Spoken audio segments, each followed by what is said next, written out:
Hello everyone, hello my dear upcoming mechanical engineers. कैसे हैं आप लोग? I hope you guys are doing great. Welcome back once again. So guys फटाफट सभी बच्चे जुड़ जाइए, और अभी तक अब जो जितने बच्चे नहीं जुड़े हैं, जिनको नहीं पता है कि लाइव हो चुके हैं, तो आप फटाफट शेयर कीजिए, शेयर कर दीजिए। देखिए, जब भी लेक्चर स्टार्ट होता है ना, आपको बिना बोले आपको शेयर कर देना है, ताकि ज़्यादा से ज़्यादा बच्चा लाइव देखे। फ़ायदा क्या होगा, आप लोग को पता चलेगा कि ज़्यादा से ज़्यादा बच्चा अगर लाइव होकर आप लोग आंसर कीजिएगा सभी क्वेश्चन का, तो आपको पता चलेगा कि प्रिपरेशन आपका कैसा है। अगर मैक्सिमम बच्चा अटेंड कर रहा है क्वेश्चन, तो यू नो दैट कि भाई आपका जो प्रिपरेशन है वो थोड़ा ठीक नहीं है। अगर सभी बच्चा अटेंड कर रहा है, अभी अब अटेंड कर रहे हो, तो आपको पता चलेगा कि प्रिपरेशन कैसा चल रहा है और आप कितना आपका प्रिपरेशन है और कैसा नहीं है। तो आप लोग जैसे लेक्चर स्टार्ट होता है, फटाफट आप लोग शेयर कीजिए अपने अपने सोशल प्लेटफॉर्म में, जैसे व्हाट्सअप हो गया, टेलीग्राम हो गया, ठीक है, ताकि ज़्यादा से ज़्यादा बच्चा जुड़ के लाइव देखे और आप लोग खुद पॉज करके या कि रोक के आंसर दो। मैं सोल्यूशन करूंगा तब तक तो टाइम लेता ही लेता हूँ, थ्योरी बताते बताते, बिकॉज यहाँ पे डीपली एक्सप्लेनेशन होता है, तो उस टाइम पीरियड में आप लोग आंसर दे सकते हो। तो चलिए स्टार्ट करते हैं। एज यू नो दैट हम लोग यहाँ पे एसएससी जेईई के लास्ट 16 ईयर, पिछला 16 साल में जो भी आपको क्वेश्चन पूछा गया एसएससी में, सभी को हम लोग यहाँ पे सॉल्यूशन कर रहे हैं with proper explanation, chapter wise, topic wise. And सबसे पहले हम लोग जिस सब्जेक्ट को यहाँ पे डील कर रहे हैं, सॉल्यूशन कर रहे हैं, that is your engineering mechanics.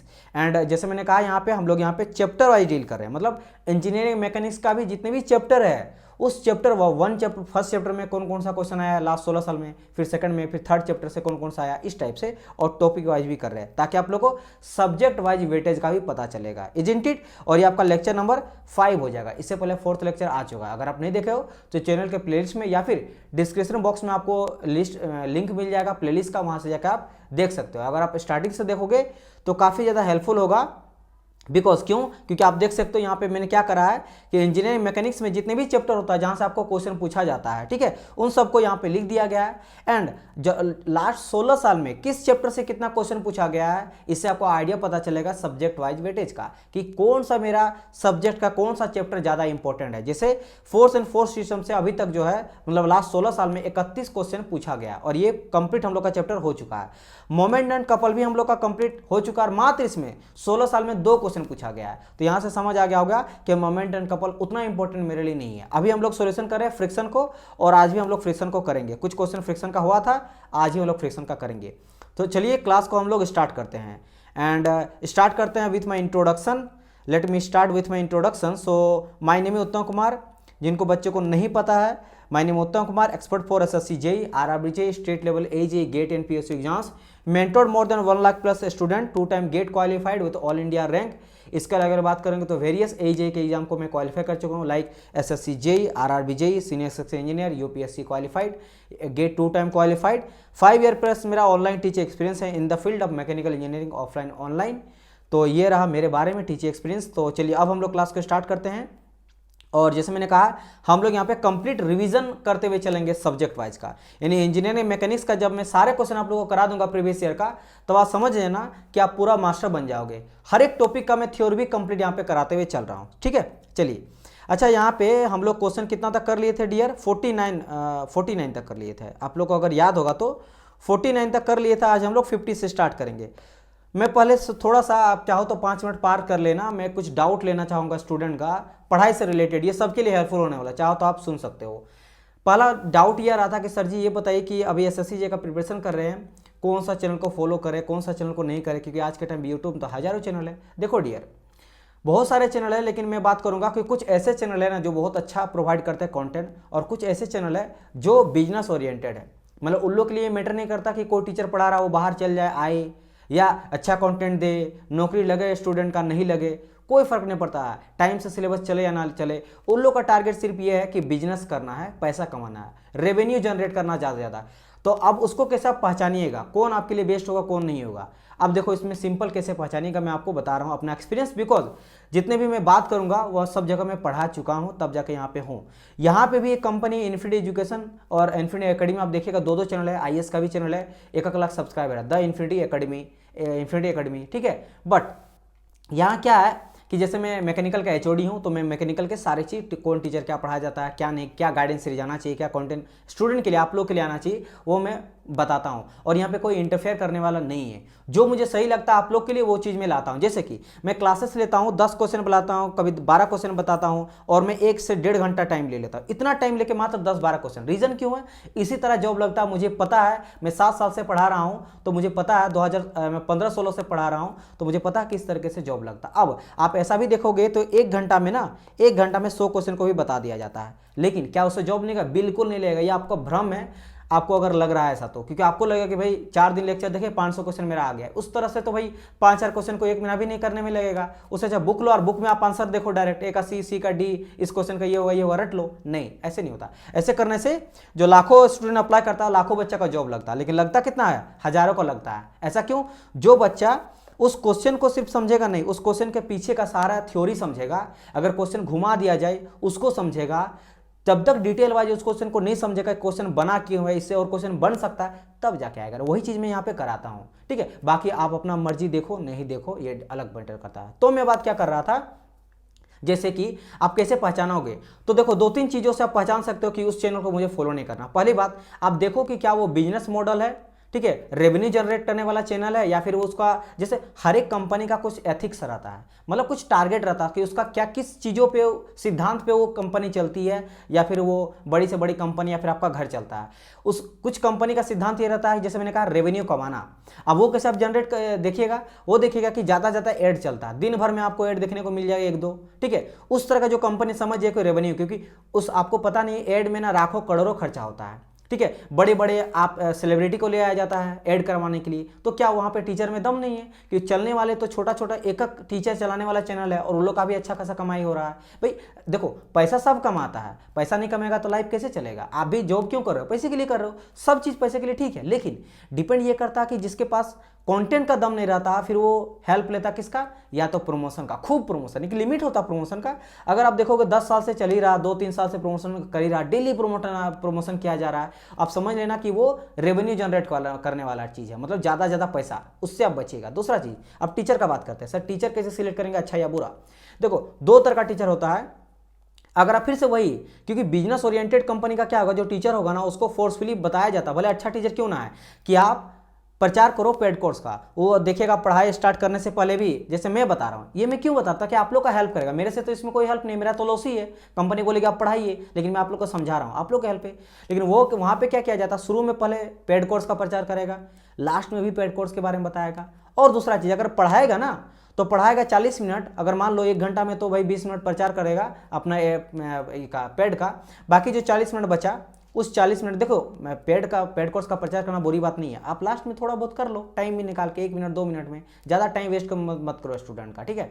तो और 40 मिनट जो बचा उसमें भी क्या करता है, लड़कों लोग से बात करेगा चैट से थ्रू, ठीक है, चैट के थ्रू बात करेगा 10-15 मिनट, और फिर क्वेश्चन लगाए, क्वेश्चन का बोल दिया इसका आंसर ये होगा, कैसे होगा, क्यों होगा, क्या थ्योरी नहीं पता, बस स्टूडेंट को मजा आता, मजा भी आता आप लोग को, ठीक है। यहाँ देखो 1 घंटा करा रहे हैं 8-10 क्वेश्चन, क्यों? क्योंकि मुझे पता है इस तरह जॉब लगता है, लेकिन इस तरह के आप लोग बोर हो जाते हो। यही अगर मैं क्या करता हूँ, लाइव आऊँगा, आप लोग से डिस्कस करूँगा और इसका आंसर ये होगा, फिर बहुत मजा आएगा। लेकिन ये कोई ना तो कॉमेडी शो चल रहा है, ना कोई मूवी चल रहा है, ना आप रियलिटी शो देखते हो कि मजा करने आओ, यहाँ पे आप लाइव बनाने आए हो। मैं हर बार बोलता हूँ, आप करियर बनाने आए हो, आपका करियर सुधरेगा, फैमिली आपकी सुधरेगी, आने वाले जनरेशन सुधरेगा, आप सक्सेसफुल कहलाओगे, हर कोई आपका सम्मान करेगा, इसके लिए कर रहे हो। तो इसके लिए तो आप लोग के साथ खिलवाड़ नहीं कर सकते, मजाक नहीं कर सकते हैं। तो मेरा टारगेट होता है कंटेंट देने का। तो उस तरह से टीचर से बचना।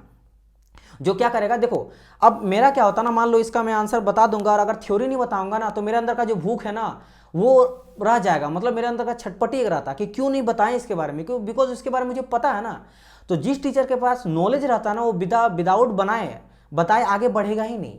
और जिसके पास उस चीज़ का लेख रहता है, उसके पास नॉलेज है नहीं ज़्यादा उसके बारे में, तो वो क्या करेगा, वो अलग तरीका अपनाता है स्टूडेंट को अपनाने का। मैं स्टूडेंट को ग्रेप कैसे करता हूँ, जो मेरा फैन है बहुत टाइम से, जो बच्चा मुझे जानता है, जो क्वालिफाई किया, इस तरह से, बिकॉज मेरा कंटेंट पे दम रहता है। और वहाँ पे क्या रहता है, टीचर बहुत ही फनी है, टीचर बहुत ही अच्छे हैं, टीचर अच्छे होने से आपका जॉब नहीं लगेगा, ये कड़वा सच है लेकिन यही सच है। हाँ अच्छा, मैं भी अच्छी हूँ, मैं अच्छा हूँ, मैं आप लोग से डिस्कस नहीं, मैं भी कॉमेडी कर सकता हूँ, लेकिन मुझे पता है ये टाइम वेस्ट करना रहेगा। कॉमेडी करने का रहेगा तो हम लोग बात करेंगे, फ़ोन कर लीजिएगा मुझे, मैं नंबर तो सबको पता ही है, आप कर लीजिएगा टेलीग्राम, जितना डिस्कस करना आधा घंटा 1 घंटा करेंगे, लेकिन यहाँ नहीं, यहाँ सिर्फ पढ़ाई होगा। तो उस तरह से टीचर से बचना जो कंटेंट पे ना फोकस करके आपसे कनेक्ट करेगा अलग तरीके से, बात करके, कॉमेडी करके, दिस दैट में करके, ठीक है। ये 2 चीज़ का ध्यान रखिएगा। पहले मैंने क्या कहा कि भाई रेवेन्यू जनरेट करने वाला कंपनी से बचिएगा, और दूसरा चीज़ वैसे टीचर से बचिएगा जो 1 घंटा में पढ़ाया कम करता है, बाकी चीज़ें ज़्यादा करता है, ठीक है। समझ आया, ये चीज़ है। चलिए ये चीज़ हो गया। बाकी देखो, क्योंकि मैंने कहा ना, अगर बिजनेस ओरिएंटेड रहेगा ना, रेवेन्यू ओरिएंटेड रहेगा, तो जो टीचर आपको अच्छा लग रहा है, भले अच्छा टीचर क्यों ना, कल उसको बाहर कर देगा, क्योंकि कंपनी को कोई फर्क नहीं पड़ रहा है। अगर उससे अच्छा पैसा आएगा तो रखेगा, चाहे आप कितनों घटिया से घटिया टीचर है, अगर वो अच्छा जनरेट करके दे रहा है रेवेन्यू, तो वो अच्छा है। कुछ चैनल ऐसे, जैसे एक स्टूडेंट मुझे कल ही बता रहा था, इसलिए मैं आप लोग को बता रहा हूँ, बता रहे थे सर एक लेक्चर बनाया जाता है, जैसे नोटिफिकेशन आया, एसएससी आया है, एक वीडियो आया 20 मिनट का बताया, अब उसको काट काट के ना 70-80 वीडियो बना दिया जाता है, अलग अलग थंबनेल बना के, ताकि बच्चा को ऐसा थंबनेल दे दिया जाता है कि लड़का क्लिक ही करेगा, और क्लिक करने के बाद में थोड़ा बोल के फिर पेड प्रमोशन कर दिया, ठीक है। तो मैनिपुलेट करने का, क्योंकि वो बिजनेस ओरिएंटेड है, उन लोग का वही काम ही है, उन लोग का यही काम है, ठीक है। चलिए ये डिस्कस करते हैं। हम लोग एक लाइन नोटिफिकेशन वही बता दिए बस, क्योंकि हम लोग को व्यू मैटर नहीं करता, हम लोग को पढ़ाना है ना, हम लोग को सिलेक्शन देना है स्टूडेंट को। हम लोग का प्रमोट कैसे करेगा, आप लोग में हम लोग का प्रमोट करिएगा, आपको मैं अच्छे तरह से पढ़ाऊंगा, आप लोग जॉब लीजिएगा, फिर आप बताइएगा सभी को, जिस तरह हम लोग का बहुत टाइम से हो रहा है कि स्टूडेंट बताया जाता है कि सर वो बहुत अच्छे पढ़ा रहे हैं, उनसे मेरा जॉब लगा, उनसे पढ़ो। ये हम लोग का काम करता है, हम लोग का माउथ पब्लिकेशन होता है, और कोई क्या होता है पैसे के थ्रू प्रमोट करता है। तो आप ये डिसाइड करना। देखो मैं अपना चैनल का नहीं बात कर रहा हूँ, बहुत सारे ऐसे इंडिविजुअल चैनल है जो अकेले पढ़ा रहे हैं, फिर टीचर के साथ भी पढ़ा है, कंपनी भी है, लेकिन उन लोग का एथिक है सिलेक्शन करवाना। और बहुत ऐसे चैनल है, सब्सक्राइबर बहुत ही कम है, लेकिन इतना अच्छा कंटेंट देते हैं कि आप अगर वहाँ पक्का पढ़ोगे ना तो जॉब लेने से कोई रोक नहीं सकता। एक चैनल है, हजारों चैनल, आपको देखना पड़ेगा। जो दिखता वही बिकता वाला में आप जाओगे तो गए हो, क्योंकि आपको लगेगा हजारों, एक दिन में 50 वीडियो आ रहा है, ढेर सारा आ रहा, प्रमोशन हो रहा, तो ये अच्छा चैनल है। नहीं, वो आप देख लेना, वो आप जैसे मैंने कहा ये सभी चीज़ का ध्यान रखिएगा, पकड़ लीजिएगा कहाँ का कंटेंट अच्छा नहीं है। तो है तो बहुत चैनल, ठीक है, अब मैं डायरेक्ट नाम तो नहीं लूँगा, लेकिन है बहुत। तो आप उस तरह चैनल पे जाना जिसका एथिक है, एजुकेशन एथिक है उसका, मतलब फंडामेंटल ड्यूटीज उसका क्या है कि मैं पढ़ाने के लिए उतरा हूँ। जैसे मैं पूरा का पूरा गवर्नमेंट जॉब छोड़ के सब कुछ करके मैं यहाँ पे क्यों उतरा हूँ, मुझे चाहिए फेम। फेम कैसा चाहिए भाई, स्टूडेंट को सक्सेस दिला के, जॉब दिला के, वो मुझे अच्छा लगता है, इसलिए मैं ये काम करता हूँ। इसलिए नहीं करता हूँ जॉब पैसा कमाने के लिए, पैसा कमाने का रहता तो मैं बहुत कमा सकता था। तो इस तरह का चीज़ें होता है, तो सबका अपना अपना एथिक होता है। कोई इसलिए उतरता है कि मुझे पैसा कमाना है, तो डिपेंड करता है, इस तरीके से आप लोग चूज करना और पढ़ना। चलिए अब देखो ये चीज़ मैंने बताया क्यों, जैसे मैंने कहा ये कोई मुझे बोला नहीं गया है कि भाई आप बोलो ये सब चीज़, ये आप लोग के लिए फायदेमंद है, ये थोड़ा सा ध्यान से रखना, ठीक है। तो चलिए डिस्कस करते हैं। 50 क्वेश्चन से हम लोग 49 तक क्वेश्चन लगा लिए थे 4th लेक्चर में, आज हम लोग का लगाएं। ये एक लेडर वाला क्वेश्चन है, काफ़ी क्वेश्चन यहाँ आपसे बार बार रिपीटेड पूछा जाता है। क्वेश्चन क्या कर रहा है, ध्यान से सुनिएगा। एक 13 मीटर का लेडर है, ठीक है, कोई सीढ़ी समझ लो, है ना, लेडर है, जो कि प्लेस है against the smooth vertical wall. एक मेरा इस तरह करके मान लो वॉल है, ठीक है, इस वॉल में मेरा एक सीढ़ी है, किस तरह से, वर्टिकल करके, इस तरह करके मेरा एक सीढ़ी है, ठीक है, इस तरह है, जो 13 मीटर का है, यहाँ से यहाँ तक 13 मीटर का सीढ़ी। थोड़ा सा ध्यान से देखिएगा इस तरह का क्वेश्चन, एक बार समझ जाइएगा तो सारे क्वेश्चन को लगा लीजिएगा। तो आगे क्या बोला गया है, smooth vertical wall with lower end 5 metre from the wall. 5 metre lower end, lower माने नीचे बोल रहा है, जो आपका वॉल है उससे 5 मीटर की दूरी पे है, यानी कि सिंपल ये कह रहा है ना, यहाँ से लेकर यहाँ तक का जो डिस्टेंस है वो 5 मीटर की दूरी पे है, ठीक है, यानी कि यहाँ से लेकर यहाँ तक का डिस्टेंस 5 मीटर मेरा दिया गया है, ठीक है, ओके, इतना चीज हो गया। आगे क्या कहा गया है, आगे ये बोल रहा है what should be the coefficient of friction. भाई कोफिशिएंट ऑफ फ्रिक्शन कितना होगा, यानी म्यू का बात करा, कोफिशिएंट ऑफ फ्रिक्शन कितना होगा between the ladder and the floor. ये लेडर है और ये फ्लोर है, फ्लोर है और ये लेडर है, इन दोनों के बीच में कितना कोफिशिएंट ऑफ फ्रिक्शन होगा, सो दैट, क्या कहता है ladder, so that they remain in equilibrium. भाई कब वो जो इक्विलिब्रियम मतलब समझ रहे हो ना, वो रुका हुआ रहेगा। कब रुका हुआ रहेगा, जब भाई जो सरफेस रहेगा, वॉल रहेगा, दीवार जो है, जब तक वो मेरा रफ ना रहे, थोड़ा सा खुदरुदा ना रहे, तब जाके फंसेगा ना। अगर मान लो कि चिकना रहा तब तो गिर जाएगा, ऐसे करके रहा, समझो मेरी बात, इधर देखिएगा, अगर चिकना रहा तो ऐसे करके गिर जाएगा ना सीढ़ी, कब ये जाकर अटकेगा, जब अटकेगा जब ये दीवार जो है वो थोड़ा सा रुखड़ा रहेगा, यानी रफ रहेगा, थोड़ा सा उबड़ खाबड़ रहेगा, तब जाके अटकेगा। तो वही बताता कोफिशिएंट ऑफ फ्रिक्शन, वो कितना होना चाहिए, तो बॉडी जो है इक्विलिब्रियम कंडीशन उसी तरह कंडीशन में रहे, वही आपको फाइंड आउट यहाँ पे करना है। कैसे फाइंड आउट करेंगे पहले समझो। अब इसको, इस क्वेश्चन को बनाने से पहले आपको क्या है ना, कुछ चीज़ों का ध्यान रखना चाहिए। कुछ चीज़ों का ध्यान क्या रखना चाहिए, जैसे पहली बात, फ्रिक्शन सर किस किस डायरेक्शन पे लगता है और रिएक्शन आता है दोनों देखना ध्यान से, मैं बता रहा हूँ। सबसे पहले हम लोग डिस्कस करते हैं फ्रिक्शन का। अब देखो इधर से ये दीवार ऐसे करके है मेरा लेडर, तो लेडर अगर गिरेगा भी ना, मान लो स्मूथ वॉल रहेगा तो गिरेगा तो किधर गिरेगा, इस तरह से गिरेगा, ऐसे गिरेगा, समझ रहे हो ना, ऐसे गिरेगा, ऐसे। मतलब मोशन किधर हो रहा है, नीचे तरफ। वॉल में बात करेंगे तो नीचे तरफ, और अगर इधर का बात करेंगे तो इधर जा रहा है, ऐसे जा रहा है इधर। मतलब अगर मैं मोशन का बात करूंगा तो नीचे डायरेक्शन पे मेरा, एक सेकंड, मेरा नीचे डायरेक्शन में मोशन होगा यहाँ M फॉर मोशन, और इधर अगर गिरेगा तो इस डायरेक्शन में मेरा मोशन करेगा। और यू नो दैट फ्रिक्शन कैसे लगता है, जस्ट अपोजिट लगता है मोशन के। जिधर भी मोशन करेगा फ्रिक्शन अपोजिट लगता है, उसको रोकता है, रेजिस्ट वाला चीज़ है, ठीक है। यानी कि फ्रिक्शन इस डायरेक्शन पे मेरा लगेगा यहाँ पे, और इस डायरेक्शन पे मेरा अपोजिट जाएगा, यानी इधर जाएगा मेरा फ्रिक्शन। ये चीज़ तो आप लोग को क्लियर हो गया होगा। हाँ सर क्लियर हो गया होगा। अच्छा, और मैं आप लोग को बता चुका हूँ कि अगर मैं फ्रिक्शन कैसे निकालता हूँ तो F equal to mu R होता है, ये मैं आप लोग को बता चुका हूँ। आप लोग को पहले, आप लोग अगर लेक्चर देखते आ रहे हो तो आप लोग को समझ गया होगा। F for friction force equal to mu into R क्या था, नॉर्मल फोर्स जो लगता है वेट के जस्ट अपोजिट डायरेक्शन पे। ये चीज़ क्लियर है, F equal to mu R. यानी कि मैं यहाँ पे F जो लिखा है इज इक्वल टू मैं म्यू आर बोल सकता हूँ, F इक्वल टू क्या बोल सकता हूँ, म्यू इंटू आर। एक सेकंड, थोड़ा इसको मिटा के लिख देता हूँ, एक बार टाइम लेंगे क्योंकि इस तरह का ढेर क्वेश्चन पूछा जाता है, तो पार मैं शॉर्टकट में ले लूंगा जैसे मैं कहता हूं। हाँ एक चीज़ मैं आप लोग को डिस्कस करना चाहता हूं डियर, मैं बता देता हूं। जैसे इंजीनियरिंग मैकेनिक्स कंप्लीट हो जाएगा ना, उसके बाद एक रिपीट फायर लाएंगे स्टार्ट सीरीज। उसमें क्या करेंगे, 2-3 घंटा में इंजीनियरिंग मैकेनिक्स का जितना एसएससी में सॉल्यूशन कराऊंगा डीपली, जैसे 10 लेक्चर के आसपास आएगा, उसको मैं एक लेक्चर में कंप्लीट करा दूंगा। वो रिपीट फायर वाला रहेगा। वो जो टीचर है ना, नकली टीचर टाइप से मैं कराऊंगा। क्यों? क्योंकि रिवीजन सिर्फ टारगेट रहेगा उसका कि इसका आंसर ये होगा, इसका आंसर ये होगा। वो इसलिए ताकि जब एग्जाम से पहले जाओ ना तो 1 घंटा में एक सब्जेक्ट कंप्लीट करते हुए जाओ। क्योंकि डीपली अगर देखना तो इस सीरीज को देखना, और रिपीट फायर में वो मैं कराते हैं। फिर भी थोड़ा वो थ्योरी बता दूंगा, समझ आए तो उसका भी आप लोग टेंशन मत लो, एक बार में करा दूंगा। लेकिन अभी टाइम है 3-4 मंथ, तो अभी आप अच्छे से पढ़ो। चलिए, तो ये मेरा फ्रिक्शन हो गया यहाँ पे, और इधर मोशन गया। सेम इसी तरह F इक्वल टू यहाँ पे भी हम लोग म्यू आर बोल सकते हैं। हाँ सर बोल सकते हैं। ये समझ आया। दूसरा चीज़ क्या होता है लेडर में, अभी समझो पहले।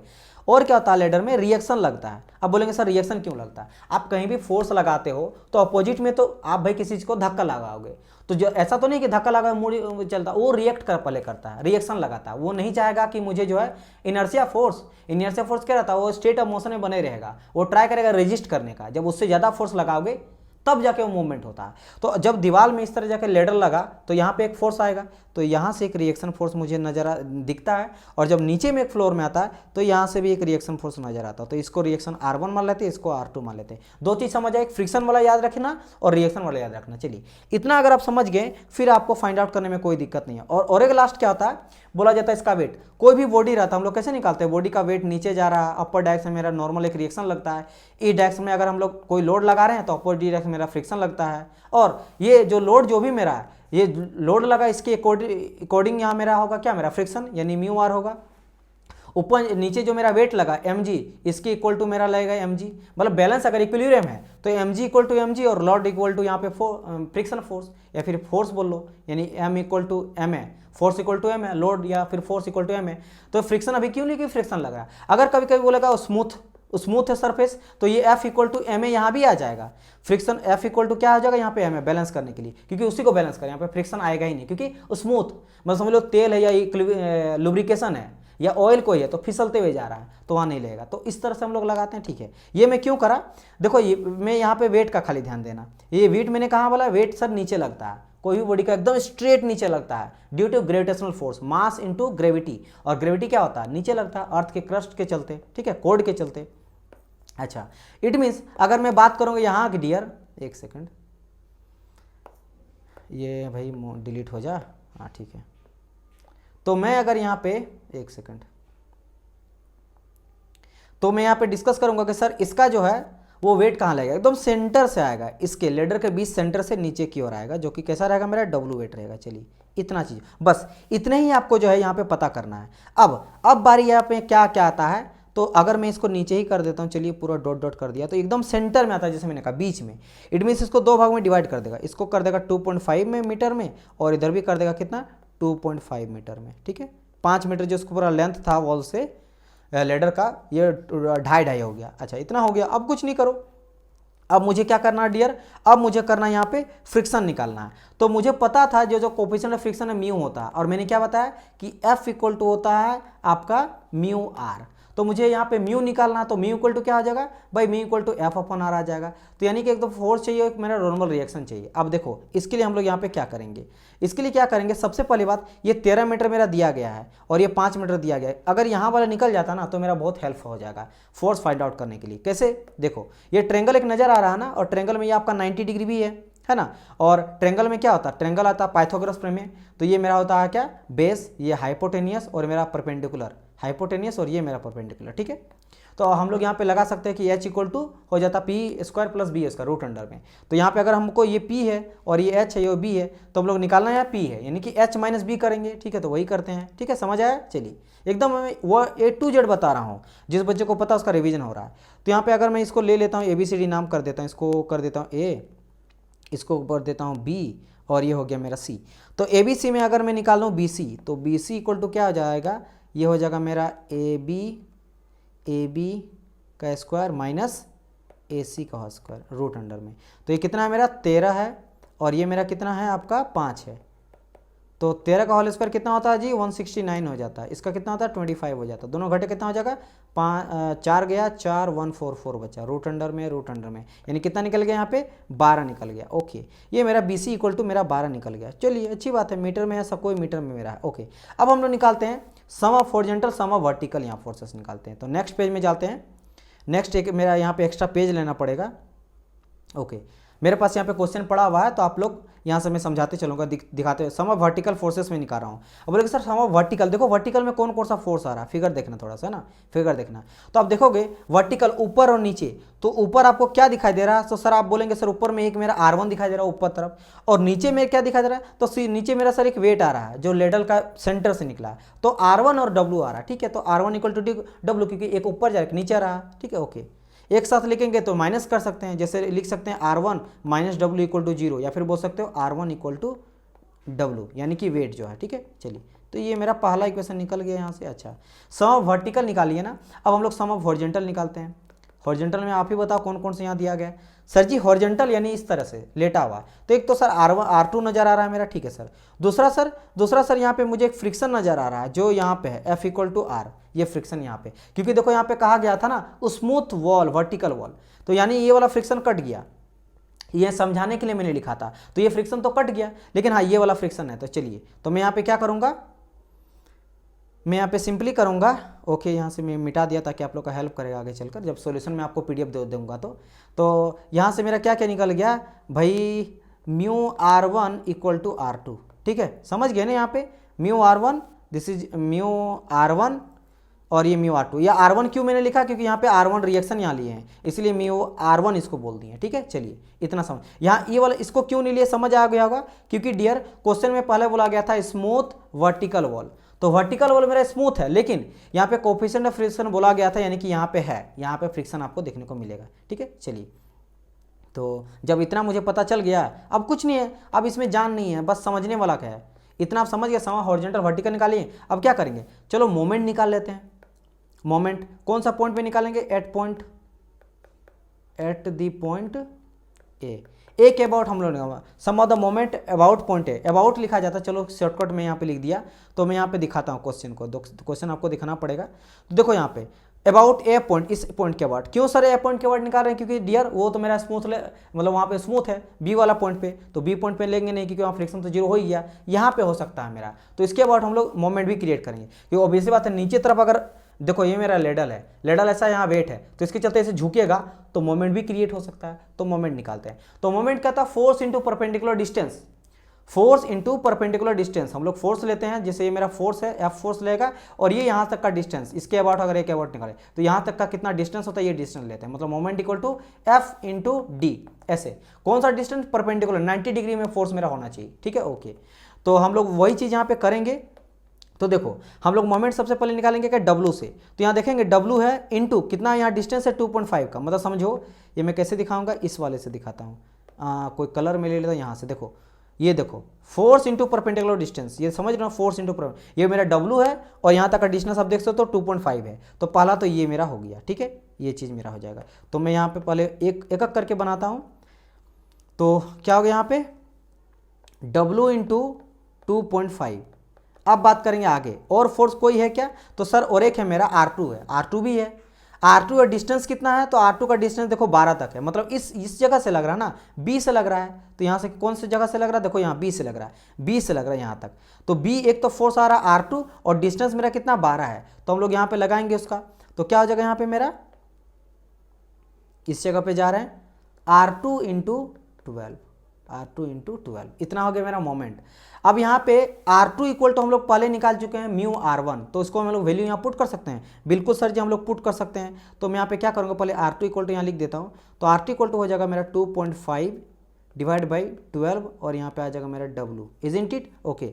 एंड अब देखो एक काम करते हैं, इसको मैं इक्वेशन मान लेता हूँ, ठीक है, ये मेरा आ जाएगा सेकेंड इक्वेशन, और इसको हम लोग फर्स्ट इक्वेशन किसको मान लेंगे, चलो यहाँ से मैं काम करता हूँ, इससे सेकंड इक्वेशन में निकालता हूँ, देखो कैसे, R1 इक्वल टू डब्ल्यू निकाल लिए थे इस वाले से, R1 इक्वल टू डब्ल्यू, तो एक काम करें R1 equal to W put कर देते हैं, तो यहाँ से क्या जाएगा म्यू इंटू R1 के जगह में डब्ल्यू पुट कर देते हैं, समझ रहे हो ना मेरी बात की नहीं, तो यहाँ आ जाएगा मेरा R1 mu W equal to R2, तो ये मेरा पहला इक्वेशन हो गया। ये किसी को समझ आया ना, आई होप सो सबको समझ आया होगा, क्योंकि डियर यहाँ जो म्यू आ रहा है ना, mu R1 is equal to मैंने डब्ल्यू वैल्यू पुट करिया, क्योंकि देखो यहाँ पे है mu R1 equal to W है, ठीक है, तो ये पहला इक्वेशन हो गया। दूसरा इक्वेशन हो गया, यहाँ मैंने दो में कन्वर्ट कर दिया, म्यू R1 मतलब R1 और R2 और डब्ल्यू, जो कि एक तरह से वेट दिया गया उसका जो भी डे वेट है। तो अब हम लोग क्या करेंगे, यहाँ पे वैल्यू पुट करेंगे, अब कुछ नहीं करना है। तो मैं यहाँ पे क्या करता हूँ, फ्रॉम इक्वेशन 1 एंड 2 यहाँ लिख देता हूँ, फ्रॉम इक्वेशन 1 एंड 2 के थ्रू। तो यहाँ पे क्या हो जाएगा, हम लोग अगर मैं यहाँ पे निकालूँ म्यू का वैल्यू, ठीक है, तो 2.5 इंटू डब्ल्यू हो जाएगा, ओके। तो यहाँ पे डायरेक्ट अगर मैं यहाँ पे बात करता हूँ, तो यहाँ पे आ जाएगा क्या मेरा म्यू। अच्छा एक चीज़ बताइए, हाँ ठीक है, चलो मैं यहाँ पे पूरा सोच रहा था ना, डायरेक्ट शॉर्टकट आप लोग को लिखूँ, is equal to R2 and और एक क्या था, is equal to 2.5 divide by 12 into W. ये समझ आया, दोनों equation first and second equation का यूज करके, ये भी R2 इक्वल टू था, देखो R2 इक्वल टू ये भी है, ये भी R2 इक्वल टू है, तो मैंने क्या किया, mu W equal to R2 equal to ये भी है, सेम है, तो यानी इन दोनों को मैं इक्वेट कर सकता हूँ, तो मैं इक्वल डायरेक्ट इसको कर देता हूँ। डायरेक्ट मैं सोचा W काट दूँ, लेकिन थोड़ा सा सोचा नहीं, थोड़ा लॉन्ग कॉट ही ले लो, लेकिन एक बार आप लोग को समझ में आ जाए। तो 2.5 डिवाइड बाई 12 इंटू डब्ल्यू, चलो अब काट सकते हैं ना, तो अब म्यू इक्वल टू कितना आ गया, 12.5 इंटू 12, इसको मैं करूँगा तो आ जाएगा मेरा 0.208, तो ये मेरा कोफिशिएंट ऑफ फ्रिक्शन निकलेगा। मतलब इतना कोफिशिएंट ऑफ फ्रिक्शन लेगा तो वो इक्विलिब्रियम कंडीशन में बने रहेगा, फिसलेगा नहीं नीचे, ठीक है, समझ आए। तो दिस इज योर आंसर। कुछ नहीं किए, आप लोग को याद होगा, कुछ नहीं, पहले मैंने आपको समझाया कि कैसे कैसे लगता है, फिर वहाँ पे एक स्मूथ आपका वो दे दिया था वॉल, दूसरा में मैंने रिएक्शन लगाया, सम हॉरिजॉन्टल सम वर्टिकल सम मोमेंट निकाले, उनसे दो इक्वेशन निकाले, और जिसके इक्वल टू मेरा आया उसके इक्वल टू निकाल के म्यू का वैल्यू निकाल लिए। तो 0.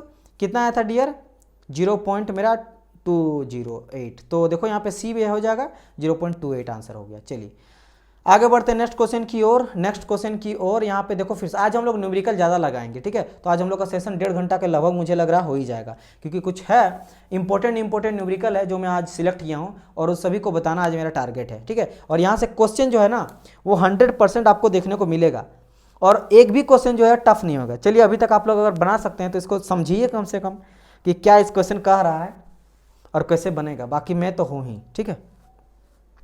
और कभी भी कोई डाउट रहे ना, तो मैं नंबर अभी देना नहीं चाह रहा हूँ, इंस्टाग्राम या टेलीग्राम का आप लोग को जल्दी जो है डिस्क्रिप्शन बॉक्स में करवा दूंगा, ठीक है। कोई डाउट रहे तो मुझसे पूछ लेना टेलीग्राम में। चलिए अभी तक क्वेश्चन आप लोग पढ़े हैं कि नहीं, तो मैं आप लोग को पढ़ देता हूँ। ये एक सिंपल क्वेश्चन क्या कर रहा है कि अ वेट ऑफ 500 न्यूटन, एक 500 न्यूटन का वेट का कोई बॉडी है, is held on the smooth plane, ठीक है भाई, जो कि इंक्लाइंड है 30 डिग्री में हॉरिजॉन्टल से, ठीक है। देखो ये हॉरिजॉन्टल में 30 डिग्री में इंक्लाइंड है, और इंक्लाइंड में एक 500 kg का वजनदार कोई चीज़ रखा हुआ है, and by the force P against 30, ठीक है भाई, अब plane shown in figure below the reaction on the plane on the weight W will be. अच्छा ठीक है, यहाँ बोल रहा, और यहाँ पे 30 P जो एक फोर्स लग रहा है उसको खींच रहा है, ठीक है, 30 डिग्री एंगल पे, तो आपको निकालना reaction on the plane, plane में जो है वो रिएक्शन क्या क्या लगेगा। तो सबसे पहली बात इसका फ्री बॉडी डायग्राम मुझे बनाना पड़ेगा, और मैं याद करो जब मैं फ्रिक्शन का एक आया था चैप्टर, उसमें सारे फ्रिक्शन के बारे में बताया था, first law of friction, second law of friction, third law of friction, तब मैंने बताया था फ्री बॉडी डायग्राम, आपको याद होगा इंक्लाइंड वाला के केस में। अगर वो लेक्चर आप देखे होंगे, इसी सीरीज का मैं बात कर रहा हूँ, जो पिछला 4 लेक्चर अभी आया, शायद 2 या 3 या कहीं होगा, फ्रिक्शन वाले चैप्टर में ही होगा, शायद 2 या 3 में होगा, उसमें बहुत अच्छी तरह समझाया था। अगर वो चीज़ समझे तो फटाफट ये क्वेश्चन मुझे समझ में आ जाएगा। तो मैं इसके लिए एक्स्ट्रा पेज लूँगा एंड मैं इस पूरा फिगर को बना दूंगा आप लोग को। चलिए यहाँ मैं समझाता हूँ। मेरे पास जैसे मैंने कहा क्वेश्चन यहाँ पड़ा हुआ पीडीएफ में, मैं यहाँ से देखूंगा, पीडीएफ नहीं हार्ड कॉपी है। तो यहाँ कैसा कुछ क्वेश्चन ऐसे कुछ करके है और ऐसा कुछ करके है। ये इंक्लाइंड कितना में है, ये इंक्लाइंड हो रहा है मेरा 30 डिग्री पे, इजंट इट। एंड यहाँ पे कोई एक मेरा बॉडी है, यहाँ पे किस तरह करके एक मेरा बॉडी है जो मेरा 500 kg का है। ओके, अब देखो इसको मैं सबसे पहले करूंगा कि ये 500 kg जो है इसको मत लिखेंगे, ये इसका वेट है ना, वेट कहाँ आएगा, डाउनवर्ड डायरेक्शन में आएगा। अच्छा ठीक है सर, डाउनवर्ड डायरेक्शन में आएगा, कुछ इस तरह से डाउनवर्ड डायरेक्शन मेरा वेट आएगा, यही मेरा जो है दिया गया है। या फिर वे वेट क्यों लिख देता हूँ, वो mg आ जाएगा ना, सिर्फ यहाँ पे लिया गया kg में, मास दिया गया, तो चलो यही लेके चलते हैं। 500 kg इसका वजन दिया गया डाउनवर्ड डायरेक्शन पे, ठीक है। अब बात करेंगे सर इसे इसको रिजोल्व करना पड़ेगा, तो यू नो दैट कि जो भी थीटा होता है वही थीटा यहाँ पे हो जाएगा, ठीक है। एक आ जाएगा इधर, एक हॉरिजॉन्टल वर्टिकल आएगा, क्योंकि इंक्लाइंड है ना, इसको सीधा करेंगे तो ये, अगर इसको मैं ऐसे रखूंगा ना, इसको सीधा करूंगा ना, तो एक आ गया ऐसे, एक ऐसे, तो एक मेरा हॉरिजॉन्टल है, एक मेरा वर्टिकल ही है, ठीक है। क्योंकि मेरा इंक्लाइंड है तो थोड़ा सा ये ऐसे इधर जा रहा है, ठीक है। एंड ये मेरा जो एंगल होगा ये कितना हो जाएगा मेरा, यही 30 हो जाएगा, ये 30 आ जाएगा। अब जिसके साथ एंगल बना हुआ था वो कॉस में आता है, यानी कि ये हो जाएगा मेरा 500 cos 30, और ये आ जाएगा मेरा कितना 500 sin 30। ये तो बहुत बार अभी तक मैं बता चुका हूँ, अभी तक लेक्चर आप देख रहे होंगे, हो जाएगा। अच्छा, जो भी सब मेरा 500 cos है वो तो वर्टिकल लग रहा है ना, ये मेरा अगर इसको मैं ऐसे था, ऐसे था, ऐसे था, इसको मैं सीधा कर दिया तो ऐसे हो गया, मतलब नीचे आ रहा मेरा क्या 500 cos 30। तो ये याद करो W वेट ही है, तो इसको एक नॉर्मल रिएक्शन अपोजिट साइड में जाता है, लगता है सर। और जिस तरह इधर मोशन आ रहा है अपोजिट डायरेक्शन में, अगर इधर मेरा मोशन जा रहा है, इधर मेरा मोशन कर रहा है, अपोजिट में मेरा फ्रिक्शन लगेगा, ठीक है सर जी। तो मैं इसको हटाता हूँ और इस चीज़ को इम्प्लीमेंट करता हूँ यहाँ पे। तो मैं यहाँ पे क्या करूँगा सर जी, यहाँ पे मेरा एक जाएगा इस तरह करके, ठीक है, तो R एक जाएगा, R मेरा एक यहाँ पे जा रहा है। चलिए इतना हो गया। अब इसके बाद यहाँ पे और एक चीज़ दिया गया है, इसको मैं अलग कलर से देता हूँ और क्वेश्चन में थोड़ा मैं आपको दिखा देता हूँ कि एक मेरा P लोड है, P फोर्स है, जो कि एक मेरा एंगल में जा रहा है हॉरिजॉन्टल के साथ 30 एंगल पे। अच्छा ठीक है सर, यानी कि फिगर में यहाँ पे क्या करूँगा, एक मुझे थोड़ा सा ना इस फिगर को थोड़ा नीचे करना पड़ेगा, हाँ ओके आ गया। ये 500 जो है भाई साहब यहीं रह गया, तो मैं इसको थोड़ा फिर से लिख लेता हूँ, तो ये हो गया मेरा 500। ओके, तो क्या बोल रहा कि सर जी यहाँ पे हॉरिजॉन्टल के साथ ना, इस हॉरिजॉन्टल के साथ मेरा 30 डिग्री एंगल पे मेरा एक क्या हो रहा है, एक मेरा जा रहा है, एक लोड मेरा लग रहा है, एक फोर्स मेरा लग रहा है P, और ये 30 डिग्री एंगल यहाँ पे बना रहा है। अब इसको भी हम लोग रिजोल्व करेंगे। हाँ करो सर, क्यों नहीं करेंगे, आप बिल्कुल करेंगे, हाँ करिए। तो कर लेता हूँ, एक तो जाएगा इस डायरेक्शन पे, ये 30 के साथ फिर से सटा हुआ है, जो एंगल जिसके साथ सटा हुआ है हॉरिजॉन्टल से वर्टिकल से, वो कॉस में आएगा, तो अब ये कॉस में आ जाएगा, यानी कि P cos 30। और एक ऊपर भी जाएगा, तो ऊपर क्या आ जाएगा सर, ऊपर आ जाएगा मेरा P sin 30। बस यही करना है, एक W वेट के साथ हॉरिजॉन्टल वर्टिकल, एक W जो फोर्स लग रहा था, P फोर्स लग रहा था, उसके साथ हॉरिजॉन्टल वर्टिकल, दैट्स इट, खत्म। अब sum of horizontal sum of vertical करेंगे, आपका आंसर 100% आप लोग को देखने को मिल जाएगा, क्योंकि रिएक्शन ही तो बोला है ना, प्लेन पे कितना पड़ रहा है। तो कुछ नहीं करो, अब मैं क्या करूँगा, चूंकि मेरा प्लेन जो है वो मेरा स्मूथ है, सो म्यू इक्वल टू 0। मेरा प्लेन क्या है, स्मूथ है। देखो यहाँ पे क्वेश्चन आप दिखा देते हैं ताकि आप लोग को समझ आए A to Z। Smooth plane मेरा स्मूथ है, तो यहाँ पे म्यू का वैल्यू हम लोग लेंगे नहीं, उसका कोई यहाँ पे यूज नहीं होगा। नाउ तो सर क्या करेंगे, इसीलिए ध्यान देना कि यहाँ पे मेरा P cos 30 आया और इधर मेरा 500 sin 30 आया, यहाँ पे म्यू का कोई जिक्र ही नहीं आया, जबकि मोशन लगने के बाद अपोजिट साइन में मेरा क्या था, फ्रिक्शन भी आता, तो हम लोग यहाँ पे फ्रिक्शन ले सकते थे इस डायरेक्शन पे, F equal to mu R. क्यों नहीं लिए, क्योंकि मेरा स्मूथ कहा गया ना, तो मैं नहीं लेंगे। जैसे ऊपर देखो रिएक्शन भी लिए, आर भी लिए और P को sin 30 भी लिए, क्यों, क्योंकि वहाँ पे मेरा एक W वेट को बैलेंस भी कर रहा है और एक रिएक्शन के थ्रू भी आया, जो कि फोर्स P के तरह चलते भी आया, लेकिन यहाँ पे सिर्फ एक ही आएगा। समझ आए इतना चीज़ें। चलिए, तो इतना हो जाने के बाद अब मैं यहाँ पे क्या करूँगा, एक सेकंड, तो मैं इसको अच्छे से लिख देता हूँ।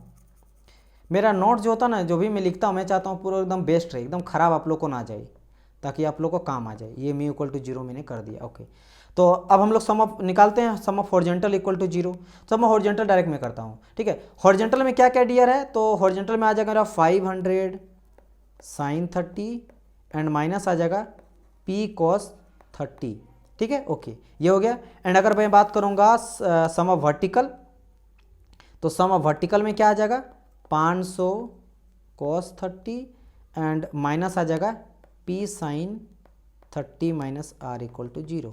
ये दोनों मेरा आ गया। चलिए इतना आ गया। देखो क्या हम किए भाई, सम ऑफ हॉरिजॉन्टल लिए ना, हॉरिजॉन्टल, तो हॉरिजॉन्टल में आया मेरा 500 sin 30, कहाँ पे है 500 sin 30, और क्या भाई ये है मेरा p, एक जा रहा उधर एक जा रहा इधर, तो नेगेटिव ले लिए, तो नेगेटिव इज इक्वल टू 0 यहाँ पे कर देते हैं, ठीक है, इज इक्वल टू 0 यहाँ छूट गया, इज इक्वल टू 0, यानी कि इज इक्वल भी हम लोग दोनों का कर सकते हैं। और वर्टिकल का बात करेंगे तो वर्टिकल में एक आ रहा था मेरा 5 cos 30 और ऊपर में r भी था, p sin 30 भी था, तो वही मैंने करा, ठीक है। चलिए इतना चीज़ आप लोग को होप सो समझ में आ गया होगा। अब क्या करेंगे सर, आप समझो, अब समझो कि इसके बाद हम लोग क्या करेंगे। इसके बाद मैं कुछ नहीं करने वाला हूँ, यहाँ पे हम लोग क्या करेंगे भाई, आर का वैल्यू हमको निकालना है। तो मैं यहाँ पे क्या करूँगा डियर, यहाँ पे मैं करूँगा क्या, आर इक्वल टू, यहाँ निकल जाएगा मेरा 288.68, यानी कि आप एप्रोक्स बोल सकते हो 288.7 बोल सकते हैं, या फिर इतना ही बोल सकते हो Newton, and this is your reaction. बोलेंगे सर ये कहाँ से आया, अब इतना अगर आप नहीं कर पाइएगा मैं बता देता हूँ। पहले आप समझो वर्टिकल वाला इक्वेशन देखो, सम वर्टिकल वाला मैं छोड़ दिया आप लोगों के लिए। भाई 500 वैल्यू दिया गया, sin 30 का वैल्यू 1/2 होता तो यहाँ पे 250 निकल जाएगा, ठीक है सर।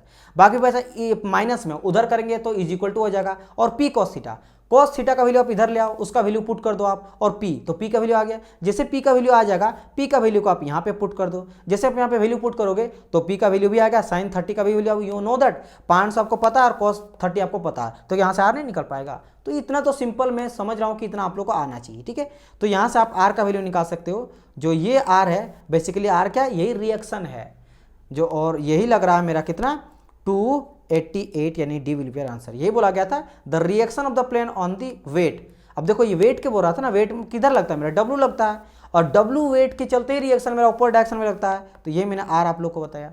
समझ आया, यहाँ पूरी तरह से क्लियर होना चाहिए। ये भी समझिए कि फ्रिक्शन क्यों नहीं आया, क्योंकि स्मूथ कहा गया था, नहीं तो यहाँ पे और एक इक्वेशन आता है जो यहाँ पे हम लोग लिए ना p cos थीटा, यहाँ पे प्लस आ जाता मेरा क्या f equal to mu R आता, लेकिन चूंकि स्मूथ कहा गया तो वो मेरा नहीं आया।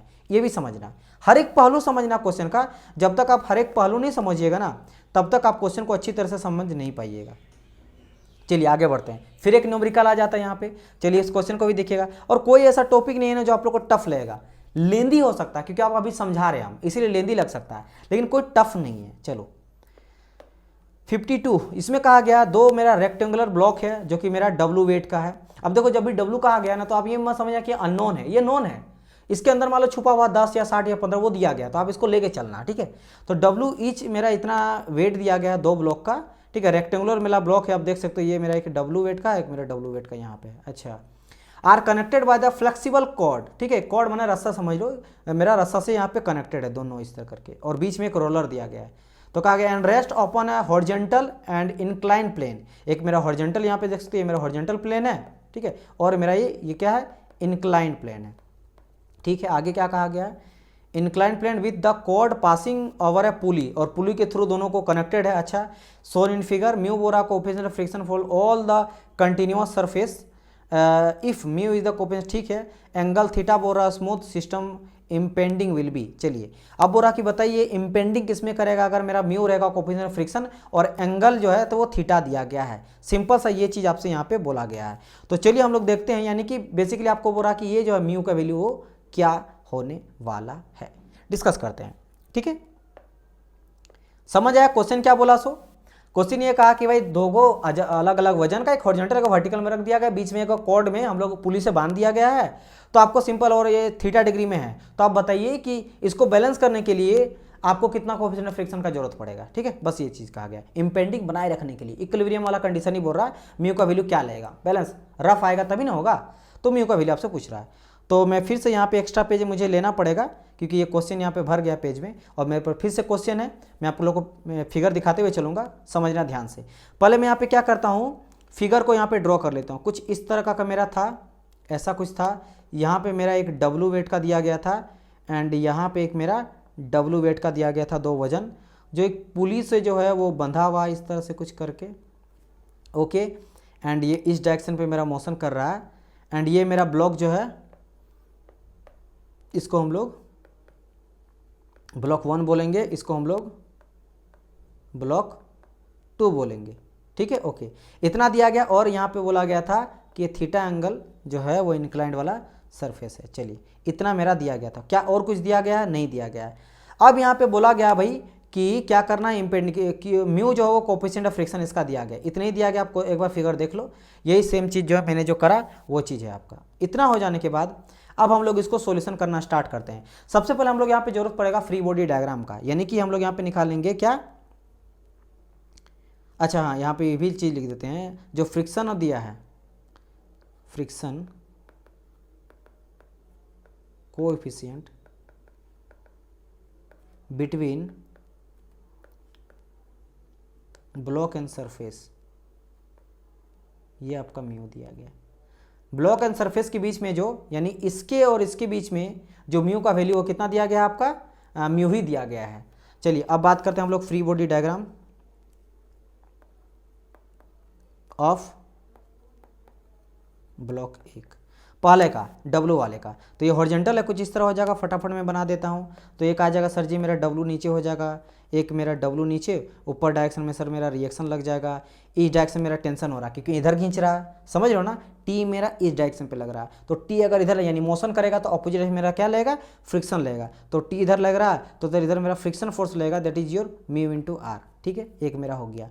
तो अब यहाँ पे क्या करेंगे, ब्लॉक को अगर इक्विलिब्रियम कंडीशन मुझे रखना है तो sum of vertical equal to निकाल देते हैं, sum of vertical equal to 0। Vertical में क्या, आर इक्वल टू निकल जाएगा मेरा W, R equal to W, R equal to W हो गया, ठीक है, ओके। और क्या करेंगे, sum of the horizontal equal to निकालेंगे भाई, sum of horizontal forces equal to कितना निकलेगा, इज इक्वल टू क्या करेंगे, तो वर्टिकल में क्या है, यहाँ T आ रहा है तो T इक्वल टू क्या आ जाएगा मेरा, म्यू आर आ जाएगा, ओके, इतना मेरा आ गया। तो ये मेरा हो गया, और मेरे यहाँ से ये निकला, ओके, इतना निकल गया यहाँ पे। एंड यहाँ से और क्या हो जाएगा, क्यों आर इक्वल टू मैंने यहाँ पे W निकाला, तो मैं डायरेक्ट यहाँ पे कर देता हूँ कि एक सेकंड यहाँ पे कर दूंगा क्या, T is equal to mu into W। ये समझ आया ना, ये देखो यहाँ पे R इक्वल टू पहले W था तो R के जगह में मैंने यहाँ पे W वैल्यू पुट कर दिया, ठीक है। तो मेरा क्या निकलेगा, T इक्वल टू W। ये मैंने पहला इक्वेशन इसको बोल के छोड़ दिया। पहला बॉडी का फ्री बॉडी डायग्राम फट से बना लिया, चलिए सेकंड का बनाते हैं। अब बात करते हैं हम लोग यहाँ पे इस तरह करके free body diagram of block second का। तो कैसा, कुछ मेरा इंक्लाइंड है, यहाँ पे मेरा W वेट दिया गया है। फिर से हम लोग फ्री बॉडी डायग्राम बनाते हैं, सर जी मेरा W वेट जो है वो नीचे चल जाएगा, एंड यहाँ से जो थीटा का वैल्यू यहाँ दिया गया थीटा, तो ये नीचे और जाएगा सर जी, ये W हो जाएगा मेरा कॉस थीटा सर, और ये यहाँ जाएगा इस डायरेक्शन पे जाएगा, दैट इज और W हो जाएगा सर जी साइन थीटा में। चूंकि फिर से देखो मोशन इधर ही हो रहा है तो इधर ही टेंशन हो रहा है, तो अपोजिट डायरेक्शन में क्या फ्रिक्शन लगेगा, तो सर इस डायरेक्शन में मेरा फ्रिक्शन लगेगा, F equal to mu R, इसको डैश मान लेंगे सर। और साथ ही साथ इधर मेरा टेंशन भी क्रिएट हो रहा है क्योंकि नीचे आ रहा है लेकिन टेंशन मेरा ऊपर की ओर जा रहा है, ठीक है, ठीक है, मेरा बात समझो। देखो ये वजन है और मेरा रस्सी यहीं तक आ रहा है, तो खींचेंगे तो उधर ही जा रहा है ना, क्योंकि नीचे गिरने नहीं देगा, उधर जा रहा है, तो टेंशन उधर, तो टेंशन भी जा रहा है, फ्रिक्शन भी जा रहा है उधर, दोनों समझ आए। लेकिन इसमें टेंशन इधर था क्योंकि इधर आ रहा था, इधर कोई खींचने वाला नहीं था इस वाले, लेकिन इधर वाले में इधर कुछ नहीं था, उधर ही लाएगा क्योंकि उसमें गिरने तो नहीं देगा ना, ट्राई करेगा कि ऊपर रखेंगे, मेरा बात समझ आया। अगर छोड़ दिए तो छोड़ के आ जाएगा। तो इधर मेरा T अपोजिट डायरेक्शन, जिधर फ्रिक्शन उधर मेरा टेंशन भी, उधर ही रस्सी खींचा जा रहा है, मतलब इधर भी T, एक सेकंड मैं यहाँ पे दिखाई दे रहा हूँ, ठीक है, F equal to mu R, and इधर भी मेरा लगा T। तो यहाँ देखो, जैसे यहाँ इधर मेरा टेंशन लग रहा है और इधर मेरा फ्रिक्शन भी लग रहा है, F equal to mu R, ठीक है। चलिए हौच-पौच हो जाएगा, आप समझ गए होंगे कि मैंने क्या यहाँ बताने का ट्राई किया। अब हम लोग फटाफट कर लेते हैं डियर, क्या करना है sir, sum horizontal sum of vertical. फिर से अच्छा यहाँ पे लिखना भूल गए कि ब्लॉक को मुझे इक्विलिब्रियम कंडीशन में रखना है, तो फॉर इक्विलिब्रियम कंडीशन, ब्लॉक को इक्विलिब्रियम में रखने के लिए इक्विलिब्रियम कंडीशन, सेम यहाँ पे भी हम लोग लिखेंगे ब्लॉक को अगर मुझे क्या रखना है, इक्विलिब्रियम, क्योंकि इंपेंडिंग उसको रखना है, block is in equilibrium condition, वो हम लोग लेके चल रहे हैं, रखना नहीं है, ये कंडीशन हम लोग लेके चल रहे हैं, क्योंकि ये अगर नहीं लेंगे तो हम लोग सम हॉरिजॉन्टल सम वर्टिकल निकालेंगे ही नहीं, जब तक इक्विलिब्रियम कंडीशन नहीं होगा।